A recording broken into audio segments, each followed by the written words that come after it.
Pokhara internet यत्रो कति time use गर्नुभयो नि?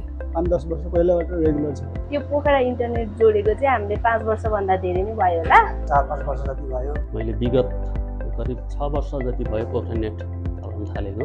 नेट जोडेको 5 वर्ष भयो। अनि तपाईलाई पोखरा इन्टरनेटको सर्भिस कस्तो लाग्छ नि? सर्भिस ठिकै छ। सर्भिस ठिकै छ। ठिक छ, कहिलेकाहीँ यो आकाशहरु कराउँछ नि। ए हजुर। त्यस्तो हुँदाखेरि मेन्टेन गर्दाखेरि अलि टाइम लाग्छ, अलि छिटो गर्नुपर्छ।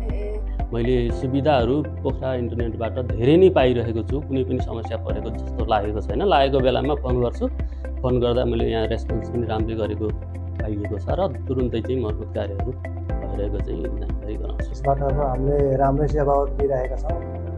कतै बिचमा कतै केही बिग्रियो ततै गऱ्यो भने छिटै अब मर्मत गर्दा गर्नुहुन्छ। अहिलेसम्म राम्रो छ, म सन्तुष्ट छु यसमा।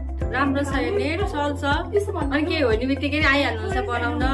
पोखरा इन्टरनेट एकदम राम्रो छ, राम्रो चल्छ, स्पिड बवाल छ, सबैले जोइन गर्नु।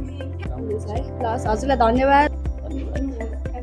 अनि यो कुपन पाएकोमा झन् राम्रो। खुसी हुनुभयो? खुसी छु। यति कुपन मैले पत्ता थिएन के